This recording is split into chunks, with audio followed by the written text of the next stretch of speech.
16 दिसंबर 2012 दिल्ली रात के करीब 9:30 बज रहे थे। एक सफेद बस मुनरका बस स्टैंड पर रुकी। अंदर 6 आदमी पहले से बैठे थे। एक 23 साल की लड़की और उसका दोस्त उस बस में सवार हुए। उन्हें लगा कि ये कोई आम सवारी है। वे नहीं जानते थे कि ये बस उन्हें मौत की तरफ ले जा रही है। लड़की का नाम था ज्योति, जिसे आज दुनिया निर्भया के नाम से जानती है।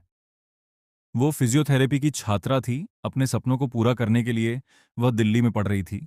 उसके पिता एयरपोर्ट पर मजदूरी करते थे। परिवार साधारण था लेकिन सपने बड़े थे। उस दिन शाम के समय ज्योति अपने दोस्त अवनींद के साथ साकेत के एक मॉल में लाइफ ऑफ पाइप फिल्म देखने गई। फिल्म खत्म हुई। रात के करीब 9 बजे वे घर के लिए निकले। रात गहराती जा रही थी। ठंड हड्डियों में उतर रही थी। आखिरकार वे मुनीर का बस स्टैंड पहुंचे। वे ऑटो का इंतजार कर रहे थे, लेकिन काफी देर तक कोई ऑटो नहीं मिला। तभी एक सफेद रंग की प्राइवेट बस उनके पास आकर रुकी। कंडक्टर ने आवाज लगाई, द्वारका द्वारका। घर पहुंचने का अब यही एक ऑप्शन बचा था। बस लगभग खाली थी। बस के स्टाफ ने उन्हें भरोसा दिलाया कि वे उन्हें सुरक्षित छोड़ देंगे। फिर ज्योति और अवनेंद्र बस में चढ़ आए। बस चली। कुछ ही देर में बस का गेट बंद हो गया। लाइटें बुझ गई। उन्हें एहसास हुआ कि बस अपने रास्ते से भटक कर कहीं और जा रही है। उन्हें क्या पता था कि उस बस में बैठे 6 लोग इंसान नहीं बल्कि शराब के नशे में धुत दरिंदे थे। उन्होंने ज्योति पर गंदे कमेंट्स करना शुरू कर दिया। जब अभिनंदन ने उन्हें रोका तो उन लोगों ने उस पर हमला कर दिया। उन्होंने लोहे की रड से अवनींद के सिर पर वार किया। उसका सिर फट गया और खून बहने लगा। वह लोग उसे तब तक पीटते रहे जब तक वह बेहोश नहीं हो गया। ज्योति ने अपने दोस्त को बचाने की पूरी कोशिश की। उसने दरिंदों को दांतों से काटा, लेकिन वो अकेली थी और वह 6 थे। वो कुछ नहीं कर पाई। अवनंद को बेसुध करने के बाद उन दरिंदों ने ज्योति को बस के पिछले हिस्से में खींच लिया। इसके बाद जो हुआ उसकी कल्पना करना भी किसी के लिए नामुमकिन है। दिल्ली की सड़कों पर करीब 1 घंटे तक वह बस दौड़ती रही और अंदर ज्योति की चीखें दबती रहीं। उन 6 लोगों ने बारी बारी से उसके साथ जबरदस्ती किया। जब ज्योति ने अपनी पूरी ताकत से विरोध किया तो उन्होंने उसे और भी बेरहमी से तड़पाया। उनमें से एक नाबालग लड़के ने एक जंग लगी लोहे की रड से उसके शरीर के अंदरूनी हिस्सों पर हमला किया, जिससे उसकी आंतें बाहर आई। ये हैवानियत की वो हद थी जिसने इंसानियत को शर्म से झुका दिया। लगभग 1 घंटे की इस हैवानियत के बाद रात करीब 10:30 बजे उन दरिंदों ने महिपालपुर के पास एक सुनसान सड़क पर ज्योति और अवनिंद्र को चलती बस से बाहर फेंक दिया। वे दोनों खून में लथपथ, लगभग बिना कपड़ों के वहां पड़े थे। उन दरिंदों ने उन्हें कुचलकर मारने की भी कोशिश की, लेकिन वे नाकाम रहे। कड़ाके की ठंड में जिंदगी और मौत से जूझते हुए वे दोनों मदद का इंतजार करते रहे। कई गाड़ियां पास से गुजरी, पर कोई नहीं रुका। आखिरकार एक राहगीर की नजर उन पर पड़ी और उसने पुलिस को खबर की। पुलिस की पीसीआर वैन मौके पर पहुंची। एक पुलिस वाले ने पास के होटल से चादर लाकर उनके शरीरों को ढका। दोनों को फौरन दिल्ली के सफदरजंग अस्पताल ले जाया गया। जब वे अस्पताल पहुंचे तो डॉक्टरों की टीम उन्हें देखकर सन्न रह गई। ज्योति की हालत बेहद नाजुक थी। उसके शरीर से बहुत ज्यादा खून बह चुका था। उसकी आंतें बाहर थीं और शरीर के कई अंदरूनी अंग बुरी तरह खराब हो चुके थे। डॉक्टरों ने तुरंत सर्जरी शुरू की, लेकिन बचने की उम्मीद सिर्फ 5% बताई। जब वह होश में आई तो पुलिस ने उससे पूछताछ की। उसकी आंखों में आंसू थे, लेकिन आवाज नहीं कांपी। उसने कहा, उन्हें फांसी दो। यह खबर आग की तरह फैल गई। दिल्ली पुलिस के लिए यह एक बहुत बड़ी चुनौती थी। एक चलती बस में हुए इस घिनौने अपराध ने पूरे पुलिस डिपार्टमेंट को हिला दिया था। डीसीपी छाया शर्मा अपनी पूरी टीम के साथ अस्पताल पहुंची और मामले की गंभीरता को समझते हुए जांच के लिए एक बड़ी टीम तैयार की। अब पुलिस के सामने सबसे बड़ा सवाल था, उन दरिंदों तक कैसे पहुंचा जाए। पुलिस के पास सिर्फ एक सुराग था, अवनींद्र का बयान। होश में आने के बाद अवनींद्र ने घटना के बारे में बताया। एक सफेद रंग की बस जिस पर यादव लिखा था, उसके पर्दे पीले हरे रंग के थे, लेकिन बस का रजिस्ट्रेशन नंबर नहीं था। अब पुलिस ने उस बस को खोजने में अपनी पूरी ताकत लगा दी। सैकड़ों अफसर दिन रात एक करके दिल्ली और आसपास की सभी सफेद बसों की जांच करने लगे। सैकड़ों बसें खंगाली गई, लेकिन कोई सुराग नहीं मिला। जांच टीम ने ट्रांसपोर्ट अथॉरिटी से 300 से ज्यादा सफेद बसों का रिकॉर्ड निकाला और एक एक करके उनके मालिकों से पूछताछ शुरू की।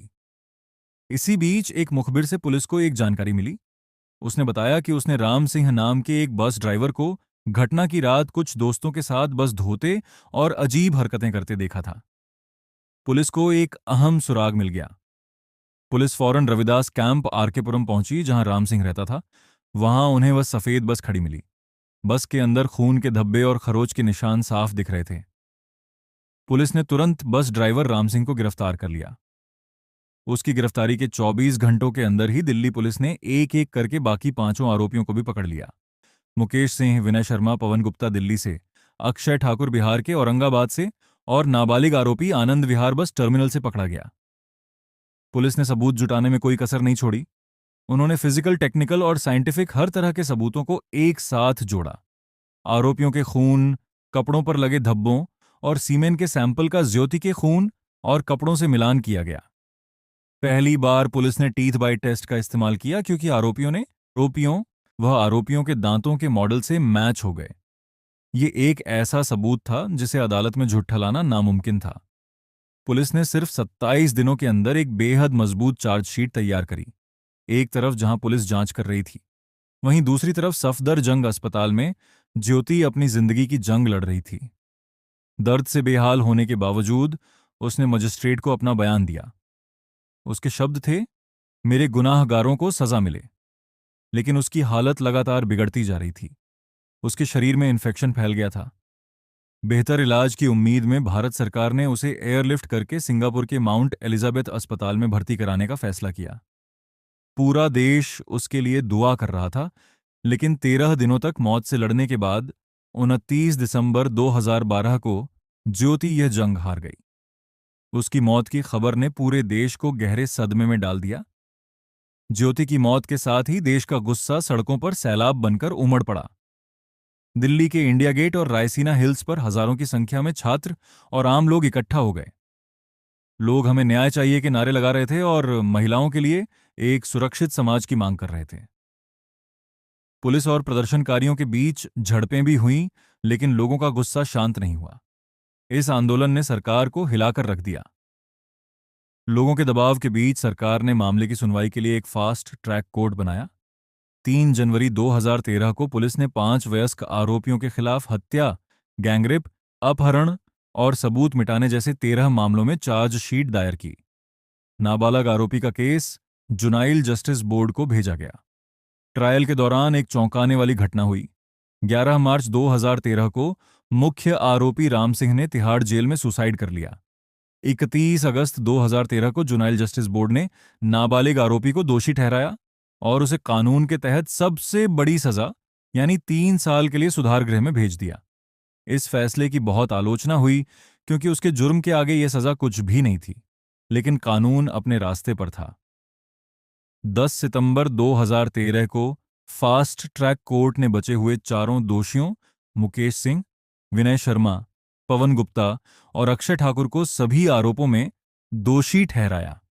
13 सितंबर 2013 को अदालत ने इसे रेस्ट ऑफ रेयर केस मानते हुए चारों को मौत की सजा सुनाई।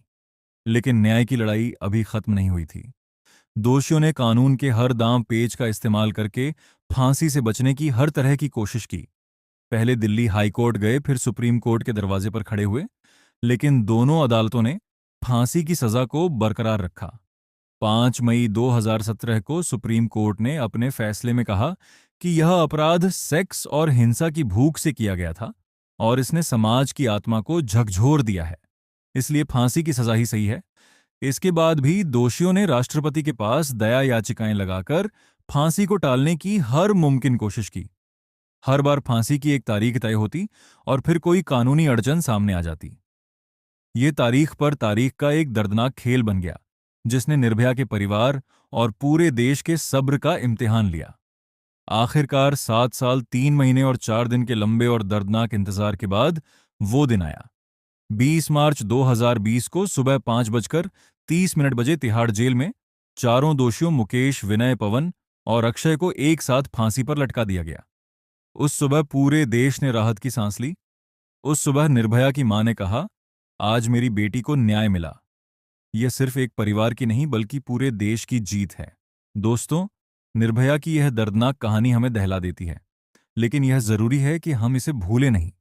अगर आपको लगता है कि ये कहानी और लोगों तक पहुंचनी चाहिए ताकि हम एक बेहतर और सुरक्षित समाज बना सकें, तो इसे शेयर करें और ऐसी ही कहानियों के लिए चैनल को सब्सक्राइब करें और हमें कमेंट्स में बताएं कि इस केस के बारे में और महिलाओं की सुरक्षा को लेकर आपकी क्या राय है। क्या